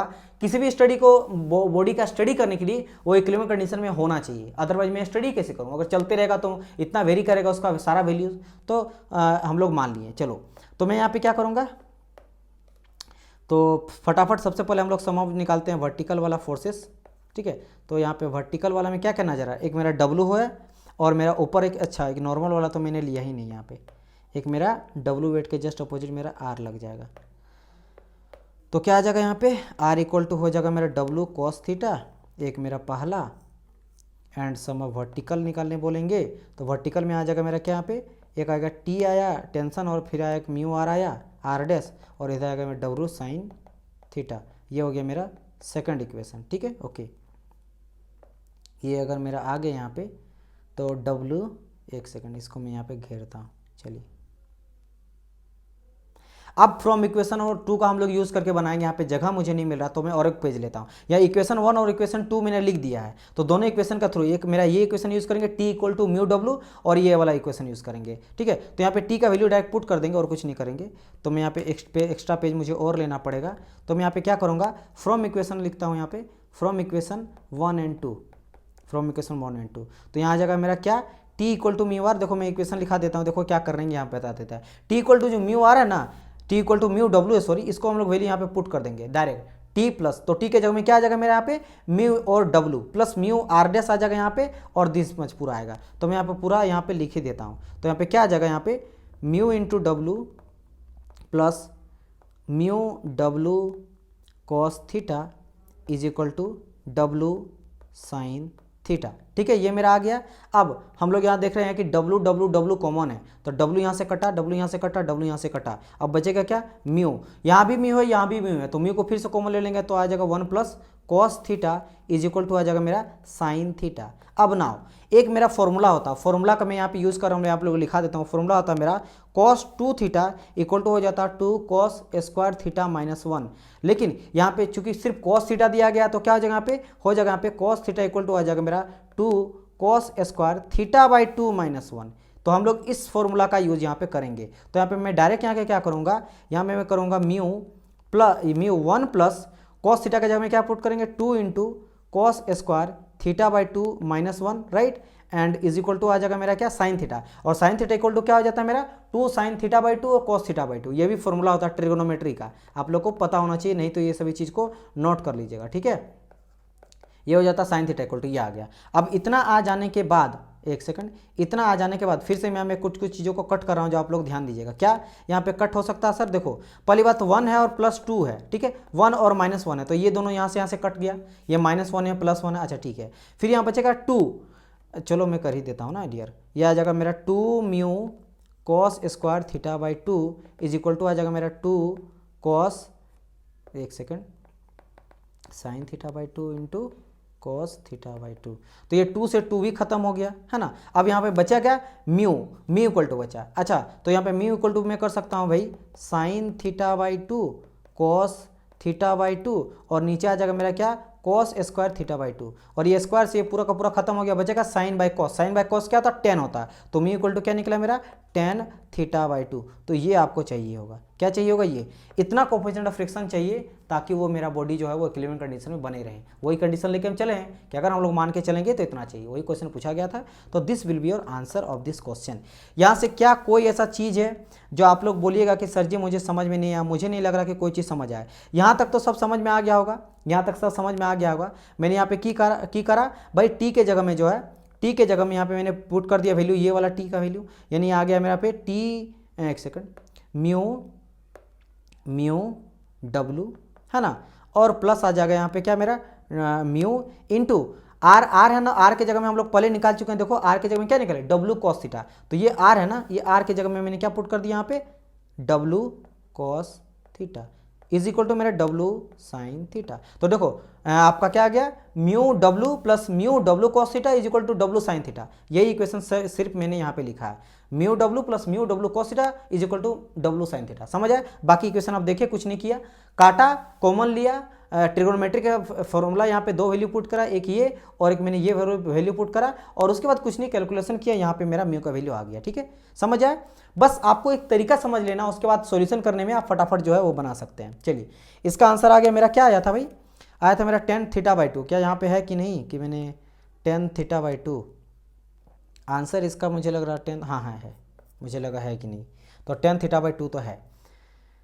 चलिए डियर आगे बढ़ता है, फिर से मैंने कहा ना कि आज हम लोग थोड़ा सा न्यूमेरिकल वाला सेशन पूरा चला है, तो आज फ्रिक्शन, क्योंकि फ्रिक्शन से न्यूमेरिकल आपको देखना। अच्छा, यहाँ से सब्जेक्ट वाइज वेटेज तो आपको पता ही चल रहा है, आप देख रहे हो ना फ्रिक्शन से कितना आपको चैप्टर क्वेश्चन पूछा जा रहा है, तो फ्रिक्शन भी बहुत इंपॉर्टेंट चैप्टर है। और सबसे इंपॉर्टेंट, फ्रिक्शन से ज़्यादा आपका न्यूमेरिकल टाइप क्वेश्चन पूछा जाता है, ये चीज़ क्लियर है। फोर्स एंड फोर्स सिस्टम से 31 क्वेश्चन पूछा गया था, लेकिन अधिकतर क्या थियोरेटिकल ही क्वेश्चन था 90%। यहाँ पे आप देख सकते हो 90%, 80% आपका न्यूमेरिकल टाइप क्वेश्चन है, तो यहाँ से आपको न्यूमेरिकल में ज़्यादा ध्यान रखना है। चलिए 53 क्वेश्चन नंबर आगे बढ़ते हैं। क्वेश्चन कहा गया एक बॉडी है जो कि मेरा वेट उसका 30 न्यूटन का है और रेस्ट कर रहा है हॉरिजॉन्टल फ्लोर में, ठीक है टियर, हॉरिजॉन्टल फ्लोर पे मेरा वो क्या कर रहा है, रेस्ट कर रहा है।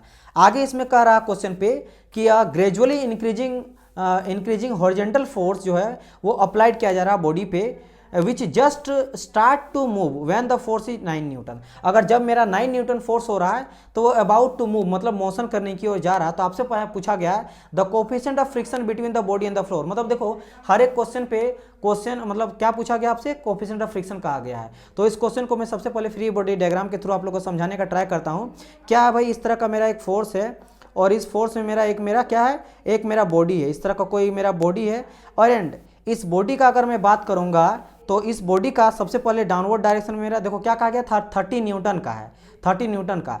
तो मैं यहाँ पे क्या करता हूँ भाई, जो वेट जो लगता है, वेट एक तरह से फोर्स ही होता है, यानी mg का वैल्यू होता है। तो ये mg का वैल्यू आप लोग को दिया गया, कितना दिया गया है, 30 न्यूटन। मेरा बात समझ आया ना, w वेट mg एक तरह से फोर्स ही होता है भाई। f इक्वल टू क्या होता है, m इंटू ए क्या होता है, एक्सेलरेशन होता है, और हम लोग w इक्वल टू क्या लेते हैं, mg लेते हैं। g क्या होता है, मास इंटू मतलब एक्सेलरेशन ड्यू टू ग्रेविटी। घुमा फिरा के बात तो एक ही है, वो भी एक्सेलरेशन, ये भी एक्सेलरेशन है। तो डब्ल्यू भी वेट भी एक तरह से क्या था, फोर्स ही होता है ड्यू टू ग्रेविटी के चलते, समझ आए। तो इसी तरह हम लोग भाई फोर्स का यूनिट होता है न्यूटन, तो mg का भी यूनिट न्यूटन हम लोग लेके चल सकते हैं। तो बेसिकली आपका वो mg का ही वैल्यू दिया गया है। चलिए इतना दे दिया गया है। इसके बाद ऊपर डायरेक्शन में मेरा एक नॉर्मल रिएक्शन लगेगा, तो दिस इज योर r लगेगा।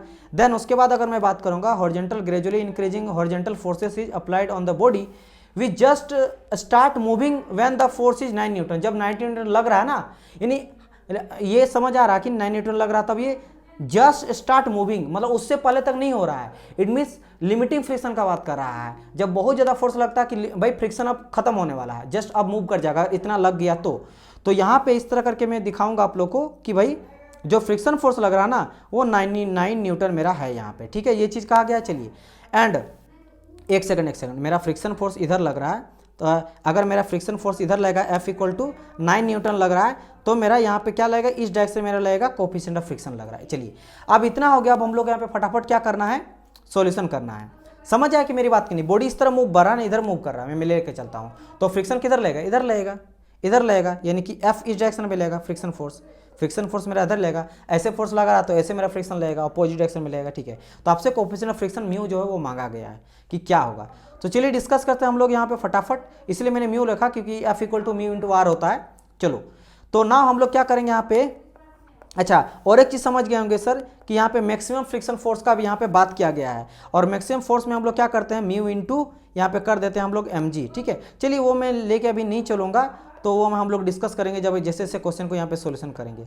अभी ज़्यादा डीप बता दूंगा तो फिर भी वो चीज़ आप लोग को समझ में आएगा नहीं। तो मैं नेक्स्ट पेज एक खाली पेज ले लेता हूँ एंड यहाँ पे इसको सॉल्यूशन करने का ट्राई करता हूँ। तो ट्राई करता हूँ sum of the vertical equal to 0 vertical. अब हम लोग देखेंगे वर्टिकल में कौन कौन सा फोर्सेज जो आपको यहाँ पे देखने को मिल रहा है। तो पहली बात तो एक तो r है जो ऊपर जा रहा है और नीचे मेरे mg जा रहा है, तो यही दो है।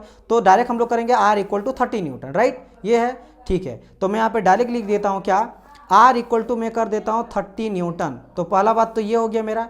और दूसरा अगर मैं बात करूँगा यहाँ पे कि चलो ठीक है ये तो हो ही गया, एंड एक सेकंड, हाँ यहाँ पे r इक्वल टू mg, तो ये हो ही गया मेरा। अच्छा हाँ, इस चीज़ को मैं एक चीज़ आप लोग लिखा देता हूँ।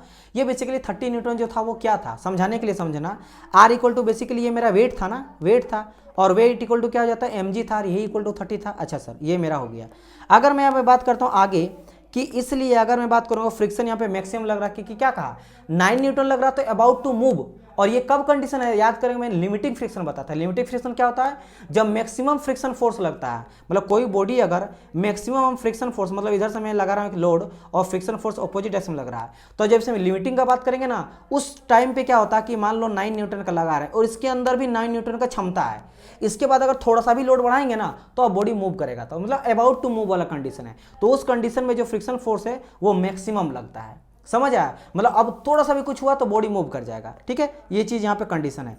तो मैं यहाँ पे ये कह रहा हूँ कि अगर यहाँ पे मैक्सिमम फोर्स वाला, मैक्सिमम फ्रिक्शन वाला कंडीशन है तो फ्रिक्शन इक्वल टू क्या होता है, म्यू आर होता है। तो मैक्सिमम इक्वल टू हम लोग यहाँ लेंगे क्या, म्यू इंटू आर। चलिए ये ले लिए, और चूंकि यहाँ पे मैक्स है तो यहाँ पे म्यू का वैल्यू जो है, और एक सेकंड, आर का वैल्यू यहाँ पे 30 दिया गया पहले ही, तो आर का वैल्यू हम लोग अभी 30 निकाले ना, 30 निकाले, तो मैं यहाँ पे बोल सकता हूँ कि भाई निकल गया मेरा क्या, 30 into mu, 30 into mu, 30 mu, इतना निकल गया। चलिए अब जब इतना निकल गया, इसके बाद क्या करेंगे भाई, मैक्सिमम फोर्स है, body just about to move condition पे है, तो उस कंडीशन में क्या होता है कि मेरा जो अप्लाइड फोर्स होता है, जस्ट मैंने कहा वो मैं खाली लिख देता हूँ, applied force equal to maximum frictional force, maximum frictional force मेरा होता है। तो अप्लाइड फोर्स कितना लग रहा है सर, 9 न्यूटन लग रहा है, और मैक्सिमम फ्रिक्शनल फोर्स कितना निकला, अभी जस्ट निकाले हम लोग 30 म्यू, तो 30 यहाँ पे म्यू हो गया, इजंट इट। तो म्यू इक्वल टू क्या करेंगे आप लोग, 9/30 करेंगे, तो यहाँ पे कट करेंगे तो आ जाएगा मेरा क्या, 0.3, मतलब ये भी काट लो, 3 जा आ जाएगा, यहाँ पे 3 जा, तो 3/10 आ गया, उसको 0.3, तो म्यू इक्वल टू कितना निकला मेरा यहाँ पे 0.3, मतलब इतना फ्रिक्शन फोर्स चाहिए। क्या यहाँ पे किसी बच्चे को है ऐसा, क्या मैंने जल्दी कर दिया क्या, देखो कुछ इसमें है ही नहीं बाबू, इसमें कोई ऐसा दम नहीं था, एक सिंपल बॉडी मैंने रखा, इसमें सिंपल ये कहा गया था कि 30 न्यूटन नीचे लग रहा है, वेट न्यूटन में दे दिया, कंफ्यूज नहीं होना है, केजी बोले कुछ भी बोले डरना नहीं है भाई, वेट है, वेट माने फोर्स ही होता है, तो नीचे है, अपोजिट में एक मेरा नॉर्मल रिएक्शन लगा, rest on horizontal gradually increasing horizontal force to applied body. यहाँ बोल रहा किसी भी तरह से आप इधर मूव करा लो, इधर मूव करा लो, कोई मैटर नहीं करता, मैंने करा कि भाई इस डायरेक्शन में मैंने मूव करा दिया, अगर इस डायरेक्शन से मूव करा दिया तो ऑपोजिट डायरेक्शन मेरा फ्रिक्शन फोर्स लगेगा, F equal to mu R लगेगा, इस डायरेक्शन मेरा क्या लगेगा, F equal to mu R लगेगा, ठीक है, ये तो हो गया। चलिए अब मैंने क्या कहा, सम ऑफ हॉरिजॉन्टल लिया, सम ऑफ वर्टिकल लिया, हॉरिजॉन्टल में मेरा क्या, वर्टिकल में क्या, R इक्वल टू 30 आया, तो मैंने यहाँ पे सिंपल R इक्वल टू 30 मैंने कर दिया, ठीक है, और ये R इक्वल टू 30 मेरा क्या था, इक्वल टू mg ही था, क्योंकि वेट mg के बराबर था। अच्छा अब मुझे पता है कि friction equal to mu R होता है, ये भी मुझे पता है, R इक्वल टू 30 मैंने निकाल दिया, तो 30 वैल्यू पुट कर दिया। अब चूंकि मैक्सिमम फ्रिक्शन फोर्स कब लगता है, मैंने कहा था कि जब बॉडी मेरे इक्विलिब्रियम कंडीशन पे है, इधर भी जितना लगा 10 का तो इधर भी 10 का, लेकिन ये मेरा 10 जो है वो लोड के बराबर है या फोर्स के बराबर है, और ये मेरा फ्रिक्शन के बराबर है, ठीक है, बराबर है, तभी जाके मैक्सिमम फ्रिक्शन वो लिमिटिंग, मतलब थोड़ा सा भी मतलब ना पॉइंट भी छू भी देना फट से निकल जाएगा, वो मूव करने लगेगा, अबाउट टू मूव वाला कंडीशन है, यानी इस कंडीशन में अप्लाइड फोर्स जो होता है वो मैक्सिमम फ्रिक्शन फोर्स के बराबर होता है। तो मैक्सिमम फोर्स फ्रिक्शन फोर्स मैंने 30 म्यू निकाला, और अप्लाइड फोर्स मेरा 9 है, यहाँ पे पहले क्वेश्चन कहा गया है कि 9 न्यूटन मेरा लगाया जा रहा है मैक्सिमम फ्रिक्शन फोर्स, ठीक है, तो मैंने यहाँ पे वैल्यू पुट कर दिया, और बाकी क्या, म्यू इक्वल टू 9/30 आ गया, आपका आंसर यहाँ पे देखने को मिल गया है। तो देखते हैं आंसर यह कि नहीं, म्यू इक्वल टू कितना निकला था, 3/10, तो बी। समझ आया क्वेश्चन, क्या आप लोगों को समझ आ रहा है कि नहीं, बुझा रहा है कि नहीं, होप सो कि आप लोग को समझ आ रहा होगा। और हम लोग कुछ क्वेश्चन देखते हैं, हम लोग आज ट्राई, जैसे कि मैंने कहा था ना कि आज सारा जो है न्यूमेरिकल टाइप में आप लोग को फ्रिक्शन का करवा दूंगा, आज शायद आप लोग का कंप्लीट होगा कि नहीं वो मैं आप लोग को डिस्कस करता हूँ, ठीक है। मैं आपको बताता हूँ कि फ्रिक्शन चैप्टर कितना बड़ा है ना, फ्रिक्शन काफ़ी बड़ा है डियर, फ्रिक्शन अभी खत्म होने वाला आप लोग का है नहीं, ठीक है, मुझे लग रहा है मुझे और एक क्लास लेना पड़ेगा तभी फ्रिक्शन कंप्लीट होगा, या फिर देखते हैं हम लोग अभी पढ़ते हुए जाते हैं ना। चलिए इस पहले क्वेश्चन को लगाइए, इस क्वेश्चन में क्या कर रहा है, बोल रहा है यहाँ पे सिंपली ये क्वेश्चन बोल रहा है, देखो ये भी थोड़ा सा समझने वाला क्वेश्चन है और बहुत ईजी है, इंजीनियरिंग मैकेनिक्स बहुत बच्चा वाला चीज़ है, बहुत मज़ा आता पढ़ने में, तो मुझे तो समझ ही नहीं आता, कुछ ही कॉन्सेप्ट होता है, बच्चा को बहुत टफ लगता है, तो टफ आखिर लगता क्यों। चलिए क्वेश्चन को पढ़िएगा, ठीक है। और जिस रूम में देखिए आप लोग के लिए कितना मेहनत किया जा रहा है, फिर भी देखो कभी कभी हल्ला हो जाता है, इस रूम में ऐसा थोड़ा दूर रखा गया है ना, एक दूर रखा गया है जहाँ पे नॉइज़ ना आए, ताकि आप लोगों को क्लियर आवाज़ मिले, ठीक है। क्योंकि देखो यहाँ पे ना तो फैन है, क्योंकि फैन चलता है यहाँ तो आवाज़ करेगा, और फिर आप लोग का क्वालिटी अच्छा मिलेगा नहीं, उस चीज़ का है प्रॉब्लम। दूसरा चीज़ एसी इस रूम में है नहीं, क्योंकि थोड़ा सा दूर है, घर से रूम से थोड़ा दूर रखें जहाँ पे आवाज़ वगैरह ना आए, क्योंकि हर घर में कुछ ना कुछ तो होता ही होगा, है ना, हल्ला का वगैरह, मतलब रोड वगैरह, रोड साइड है तो चलता है, तो इसे थोड़ा सा साइड में रखें। फिर भी थोड़ा बहुत कभी इधर उधर से आ जाता है तो हल्ला हो जाता है, बट क्या कर सकते हैं, सबका अपना अपना काम होता है, किसी को आप रोक नहीं सकते, है ना। खैर कोई नहीं, तो गर्मी लग रहा है। चलिए क्वेश्चन पढ़ें कि नहीं, मैं आप देखिए क्वेश्चन पढ़ता हूँ। क्वेश्चन सिंपल ये कह रहा था कि एक बॉडी है जिसका वजन दिया गया था W, वो प्लेस है मेरा रफ इंक्लाइन सरफेस में, फिर से इंक्लाइन सरफेस इस तरह का बोला गया, इंक्लाइन सरफेस मेरा W वेट का इस तरह का दिया गया था, रखा गया। अच्छा आगे क्या कहा गया है, the inclination of the plane, inclination मतलब इसका बात कर रहा है, इंक्लिनेशन कितना एंगल पे इंक्लाइंड है, ठीक है। Inclination of the plane with the horizontal is less than angle of friction, the body will be. बोरा की जो इंक्लिनेशन एंगल है ना वो less than angle of friction का। अच्छा एंगल ऑफ फ्रिक्शन कहाँ आता है, तो अगर मैं यहाँ पे बोलूँगा ये अल्फा में यहाँ पे लेके चलता हूँ, ठीक है, अल्फा हो गया एंगल ऑफ इंक्लिनेशन। अभी मेरा डब्लू हो गया, अब इसको मैं रिजोल्व करता हूँ, डब्लू यहाँ पे भी अल्फा हो जाएगा, डब्लू कॉस अल्फा आ गया, और इधर आ जाएगा मेरा डब्लू साइन अल्फा आ गया, एंड इधर मेरा friction force F equal to mu R लग गया। ऊपर डायरेक्शन में मेरा यहाँ क्या लग गया, रिएक्शन मेरा नॉर्मल रिएक्शन एन लेके चलते, इस बार हम एन लेके चल रहा। अब क्या होगा सर, अब sir ji you know that यहाँ से मुझे एक मिल जाएगा क्या, रिजल्टेंट। कहाँ पे, कलर को मैं अदर ले लेता हूँ, ऐसा कुछ कलर लेता हूँ, यहाँ मुझे एक मिल जाएगा, मुझे रिजल्टेंट क्या निकलेगा, मेरा रिजल्टेंट मिल जाएगा। अच्छा है सर, ये रिजल्टेंट मुझे मिल गया, और यहाँ पे रिजल्टेंट और नॉर्मल के साथ एंगल बनाता है जिसको हम लोग थीटा बोलते हैं, ये मेरा कहलाता है क्या, angle of friction, angle of friction. अब यहाँ पे ये बोल रहा है कि सर जी ये समझ आया ना, ये क्या होता है मेरा एंगल ऑफ फ्रिक्शन, किसके किसी बीच होता है, याद रखिएगा, angle of friction between the normal and the resultant of the force, resultant of the force, किसके किसके रिजल्टेंट का, ये जो आर है, ये जो डब्लू साइन थीटा है, बेसिकली क्या है, ये मोशन कर रहा है, यानी फोर्स है, ये फोर्स एक तरह का फोर्स है, और अपोजिट डायरेक्शन में फ्रिक्शन लगता है, तो फोर्स का यानी डब्लू साइन थीटा का और एन का जो मेरा रिजल्टेंट निकला वो आर निकला, तो रिजल्टेंट का और नॉर्मल के बीच का जो एंगल होता है उसको हम लोग फ्रिक्शन बोलते हैं। और इंक्लिनेशन एंगल क्या होता है, जो भी बॉडी टिल्ट करता है हॉरिजॉन्टल के साथ कितना एंगल पे मेरा इंक्लाइंड रहता है, उसको ये एंगल ऑफ इंक्लिनेशन होता है, एंगल ऑफ इंक्लिनेशन। एक आता है एंगल ऑफ रिपोज, क्या आता है, एंगल ऑफ रिपोज, ये भी जान लो, angle of repose. Angle of repose मैंने आपको समझाया था कि कोई बॉडी इस तरह करके रहता है, इंक्लाइंड है, ठीक है, और बॉडी जो है वो मूव अभी नहीं कर रहा है, मैंने कुछ रखा यहाँ पे, बड़ा अच्छा यहाँ से समझाने के लिए एक चीज़ था, मेरे पास अभी है नहीं, ठीक है, तो मैं क्या करूँगा, एक सेकंड, हाँ ठीक है, ये एक बॉडी मेरा यहाँ पे एक है, ये बॉडी मेरा है, अब देखो यहाँ पे ये हॉरिजॉन्टल के साथ समझना, ये एंगल जा रहा है, ये एंगल अभी इंक्लिनेशन, अभी इंक्लिनेशन है, इंक्लिनेशन इंक्लिनेशन, लेकिन जैसे बॉडी मूव करने लगेगा ना, देखो ये मूव करने लगा तो ये एंगल ऑफ रिपोज बन गया, मतलब तब तक बॉडी इंक्लिनेशन था, कब तक बॉडी इंक्लिनेशन था, जब तक वो बॉडी मेरा इंक्लाइंड है लेकिन मूव नहीं कर रहा अपने वेट के चलते, जब वो अपने वेट के चलते मूव करने कब लगेगा, जब इस तरह उठाते जाएंगे तो वो angle of inclination angle of repose बन जाता है, और उस केस में जो एंगल ऑफ इंक्लिनेशन होता है वो हो जाता है equal to angle of friction का, कब, जब बॉडी मेरा एंगल ऑफ इंक्लिनेशन बराबर होता है एंगल ऑफ रिपोज के। ध्यान रखना मैंने क्या कहा, जब angle of inclination angle of repose, मतलब जब एंगल इतना बढ़ा देंगे कि वो अपने बॉडी मूव करने लगेगा, उस टाइम पीरियड में जो अल्फा होता है ना वो थीटा के बराबर हो जाता है, मेरा मतलब angle of inclination is equal to angle of repose, जब बराबर होगा तो। समझ आई मेरी बात की नहीं, यहाँ पे कंडीशन क्या कहा था कि न वेट रफ इंक्लाइन पे the inclination of the plane will be horizontally less है, तो अब बताइए इस केस में क्या आंसर होगा, बॉडी मेरे इक्विलिब्रियम में रहेगा, सिंपल। मैंने क्या कहा, जब बॉडी इसके, ये कब कंडीशन आएगा, ये उस टाइम कंडीशन आएगा जब मेरा एंगल ऑफ जो इंक्लिनेशन है ना वो रिपोज में कन्वर्ट हो जाएगा, और रिपोज होगा तो क्या होगा, बॉडी मूव करने लगेगा, बॉडी मूव करने लगेगा, मतलब उससे नीचे मेरा एंगल ऑफ इंक्लिनेशन ही रहेगा, एंगल ऑफ रिपोज नहीं होगा, यानी बॉडी मेरा मूव नहीं करेगा, यानी बॉडी मेरे इक्विलिब्रियम कंडीशन में रहेगा। समझ आए, चलिए ये समझ गए, यहाँ पे तीनों एंगल के बारे में समझ गए होंगे। यहाँ पे एंगल ऑफ फ्रिक्शन किसको बोलते हैं, एंगल ऑफ इंक्लिनेशन किसको बोलते हैं, रिपोज एंगल किसको बोलते हैं, कब दोनों इक्वल होता है, तो यहाँ से समझो 10 कॉन्सेप्ट मैंने बता दिया, ठीक है। और ये मैं फटाफट करता है ना तो नहीं होता।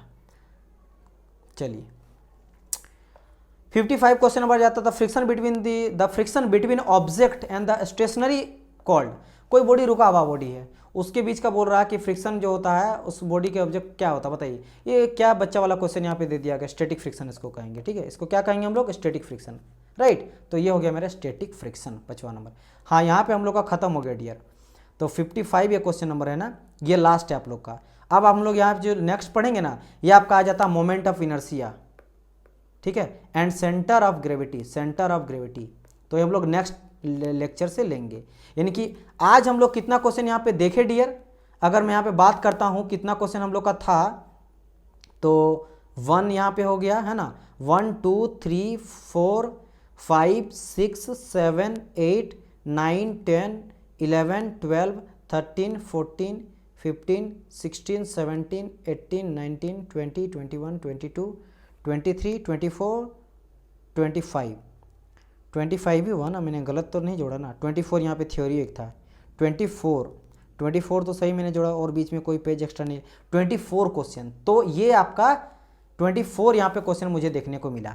यानी कि क्या पता चला सर कि फ्रिक्शन भी one of very important chapter, मतलब पिछला 16 साल में आपसे 24 क्वेश्चन पूछा गया फ्रिक्शन से, और मैक्सिमम क्या लगा ये भी वीवीआई रखना। एंड ये आपका कैसा रहा, न्यूमेरिकल टाइप रहेगा, ये भी मैं यहाँ पे नोट डाउन करा देता हूँ, ठीक है। ये सब काम करेगा आपका लास्ट में न्यूमेरिकल, ठीक है। न्यूमेरिकल कितना, देखो फोर्स एंड फोर्स सिस्टम में आप लोग को एक बार दिखाता हूँ सारे क्वेश्चन को, मैं यहाँ पे थोड़ा छोटा कर लेता हूँ, देखना सारे फोर्स एंड फोर्स सिस्टम। देखो ये रहा theory base, theory base, theory base, theory theory theory theory, ठीक है, फिर theory theory theory theory. 30 question आपसे पूछा गया है, मुझे लग रहा सब का सब जो है ना वो थ्योरी बेस है। टोटल देखो थ्योरी है, फिर थ्योरी है, थ्योरी है, यहाँ पे एक आपका न्यूमेरिकल पूछा गया था बहुत ही कम। बाकी आगे देखते हैं हम लोग और क्या पूछा गया है। फिर से यहाँ पे पूछा गया, ये भी आपका कैसा था, कुछ कुछ क्वेश्चन है लेमिस थ्योरम से कुछ क्वेश्चन रहता है, ऐसा बात नहीं है, लेकिन अधिकतर क्वेश्चन जो है वो थ्योरी रहता है। फिर यहाँ पे फिर एक न्यूमेरिकल है, फिर एक न्यूमेरिकल है, ऐसा बात नहीं इसमें भी न्यूमेरिकल नहीं है बट बहुत ही कम है। फिर देखो न्यूमेरिकल आपको मिलेगा फोर्स एंड फोर्स सिस्टम में, ठीक है। फिर थ्योरी है, फिर थ्योरी है, फिर थ्योरी, फिर थ्योरी, फिर आपका थ्योरी, फिर आपका थ्योरी। आप खुद देखो, ताकि मैं बोलूँ उसमें आप मत बिलीव करो, आप खुद पढ़े, खुद चेक कर सकते हो, है ना। ये हो गया, फिर यहाँ पे देख सकते हो थ्योरी। अच्छा ये फ्रिक्शन आ गया क्या, अच्छा यहाँ पे फ्रिक्शन घुस गया, ठीक है। मतलब अधिकतर ये मेरा मैक्सिमम थ्योरी है, तो मैं यहाँ पे लिख देता हूँ फर्स्ट वाले चैप्टर का क्या था, मेरा मैक्सिमम थ्योरी था, ये मेरा मैक्सिमम थ्योरी है, ठीक है। थ्योरी कुछ न्यूमेरिकल है ना, कुछ सम न्यूमेरिकल है, यहाँ पे बोल सकते हैं कि भाई 20% जो है न्यूमेरिकल है, न्यूमेरिकल है, राइट। एंड अगर मैं बात करूँगा फ्रिक्शन का, फ्रिक्शन का मोमेंट एंड कपल का तो थ्योरी वाला ही पार्ट रहता है, ठीक है। तो फ्रिक्शन का भी डिस्कस करते हैं। फ्रिक्शन में कितना देखें, तो इसमें हम लोग बात करेंगे, देखो थ्योरी 2 है, 3 थ्योरी है, 4 थ्योरी है, 5 थ्योरी है, 6 7 8 9 10 11 12 13 13 हो गया, 14 15 16। क्लास हम लोग को ऑफ हो ही गया है, आप चाहे तो जा सकते हो, बट अगर देखना तो यहाँ पे 16 अभी तक हो गया था, ये एक न्यूमेरिकल टाइप से है, ठीक है। 15 मना हुआ, 15 16 17 18, ये 18 में नहीं आएगा, मतलब अभी तक 17 हुआ, 2 उधर हुआ है, ठीक है। फिर यहाँ पे बात करेंगे 19, उसके बाद आगे देखते हैं, नहीं ठीक है, मतलब है इसमें अच्छा खासा क्वेश्चन आपसे जो है वो पूछा गया है। इट मीन्स इसमें हम लोग बोल सकते हैं कि भाई 60-40% बोल सकते हैं। मैक्सिमम न्यूमेरिकल यहाँ पे लिख सकते हैं, मैक्सिमम न्यूमेरिकल। थ्योरी भी है बट मैक्स न्यूमेरिकल पूछा जाता है। चलिए हम लोग अभी तक 3 चैप्टर कंप्लीट कर लिए, इस बेसिस पे 2 हम लोग का बहुत ही इंपॉर्टेंट चैप्टर मिल चुका, force and force system end moment and couple, ठीक है। इसमें रेशियो में आप लोग को अच्छा से क्वेश्चन देख के बता दूंगा किस तरह का पूछा गया है, बट अब मैक्सिमम न्यूमेरिकल और मैक्सिमम थ्योरी किसमें था, मैक्सिमम थ्योरी मेरा फोर्स एंड फोर्स सिस्टम था। नेक्स्ट जो हम लोग क्लास लाएंगे उसमें हम लोग centroid, centre of gravity end moment of inertia का क्वेश्चन रहेगा। अगर वीडियो आपको अच्छा लगा तो प्लीज़ लाइक करना, बहुत मेहनत से बनाया जा रहा है, A to Z मैं आप लोग को बता रहा हूँ। कमेंट आप लोग कर नहीं रहे हो, कोई बात नहीं, इट्स ओके, मेरा काम है पढ़ाने का। अगर अच्छा लगा तो लगाना, मैं फ्री में पढ़ा रहा हूँ, टोटल में पढ़ाऊंगा जब तक क्लास आप लोग का मतलब एग्जाम ना हो जाए, चाहे 40 लेक्चर आए 50 लेक्चर आए, कंप्लीट मैं आप लोग को रिवीजन भी करा दूंगा मैकेनिकल का और एमसी के सॉल्यूशन भी, राइट। एंड इसके अलावा मैं आपको, अगर आप लोग एसएससी का कोर्स लेना चाहते हो तो ले सकते हो, फ्री में पढ़ना फ्री पढ़ो, बट क्या मिलेगा मैं कोर्स में वो चीज़ आप लोग को बता देता हूँ। जैसे यहाँ पे आप देख सकते हो, इसमें आप लोग को मिलने वाला टेक्निकल और नॉन टेक्निकल दोनों का, वही प्री और मेंस का, CBT 1 का जो प्री का होता है और CBT 2 मेंस का, दोनों का यहाँ पे आपको टेक्निकल पेपर मिल जाएगा। और नॉन टेक्निकल का, चाहे वो रीजनिंग का मैं बात करता हूँ या फिर जीके जीएस करंट अफेयर, सब आपको मिल जाएगा। इसके अलावा इसमें आपको लेक्चर मिलने वाला 500 प्लस घंटा मिलेगा, आपको फ्री में टेस्ट सीरीज मिल जाएगा, टेस्ट सीरीज मिल जाएगा, ठीक है, टेस्ट सीरीज फ्री में मिल जाएगा। इसके अलावा मैं बात करूँ तो 25,000 प्लस MCQ क्वेश्चन सीरीज मिलेगा, जिसमें गेट वन लाइनर क्वेश्चन रहेगा, ESE का, ठीक है, IS का वन लाइनर क्वेश्चन रहेगा, RRB जेई का, RRB का जेई का 20 साल का पेपर, SSC जेई का 20 साल का paper, all state level AJE PSU का रहेगा इसमें क्वेश्चन, और इसमें स्टैंडर्ड बुक का भी क्वेश्चन रहेगा। बहुत सारे बुक जो स्टैंडर्ड होता है मैकेनिकल का, उसका भी सब मिला के 25,000 प्लस MCQ क्वेश्चन यहाँ पे आप लोग को मिलेगा विद सॉल्यूशन। PDF में आपको मिल जाएगा सब चीज़, वो काफ़ी हेल्पफुल होता है। अगर आपका प्रिपरेशन है भी ना तो ये वाला चीज़ जरूर ले लेना। और वो कहाँ पे मिलने जा रहा है, यहाँ देख सकते हो, 3rd number, 4th number, 5th number और 5 नंबर। ये एक अलग आपका जो है वो एक आपका पेड कोर्स है, अलग है कोर्स है, तो आप चाहे तो इसको परचेस करना। अगर आप कहीं से देख लिए कंप्लीट आपका प्रिपरेशन है तो ये जरूर लेना, क्योंकि SSC जेई, RRB जेई से, गेट वन लाइनर से और ESE वन लाइनर से 20 से 30 क्वेश्चन कॉपी पेस्ट रहता है SSC जेई के पेपर में। तो ये चीज़ है। बाकी जैसे मैंने कहा कोर्स लैंग्वेज हिंदी इंग्लिश में रहेगा, पीडीएफ आपको दे दिया जाएगा, ठीक है। हम लोग प्रॉपर आप लोगों को गाइड वगैरह लेंगे, कोई डाउट रहेगा, कोई भी वीडियो में डाउट रहे, क्वेश्चन नहीं समझ आएगा, स्पेशल टेलीग्राम ग्रुप बना दिया जाएगा, वहाँ पे डाउट पूछ सकते हो, जो पढ़ा था कॉल के थ्रू भी आप लोग को समझा जाएगा क्वेश्चन, ठीक है। डेली वीकली मंथली आपको प्रैक्टिस सेट दिया जाएगा। 1 साल का वैलिडिटी, अभी आप लोग को 1.5 साल का मिलेगा, 6 मंथ एक्स्ट्रा आपको अभी मिल जाएगा वैलिडिटी, ठीक है। ये वैलिडिटी है और हर एक क्वेश्चन का आपको पीडीएफ मिल जाएगा, वर्कबुक भी मिलेगा, टेस्ट और वर्क जो मैंने कहा डेली वीकली और monthly practice test plus free में टेस्ट सीरीज और आप लोग को वर्कबुक, हर एक सब्जेक्ट जैसे कंप्लीट होगा उसका वर्कबुक, ताकि वहाँ पे आप प्रैक्टिस करो और सबका पीडीएफ आप लोग मिल जाएगा। ये सभी मिलने वाला है। तो अगर आप मैकेनिकल से हो, सिविल से हो, इलेक्ट्रिकल से हो, तो तीनों के लिए यहाँ पे कोर्स है, सिविल का भी है, मैकेनिकल का भी है, इलेक्ट्रिकल का भी है। इसके अलावा अगर आप आरआरबी का तैयारी कर रहे हो तो हम लोग के लिए आरआरबी का जूनियर इंजीनियर का भी कोर्स है, चाहे वो मैकेनिकल का बात करेंगे, सिविल का बात करेंगे, फिर इलेक्ट्रिकल का बात करेंगे, सबके लिए यहाँ पे कोर्स है, मैकेनिकल, सिविल, इलेक्ट्रिकल।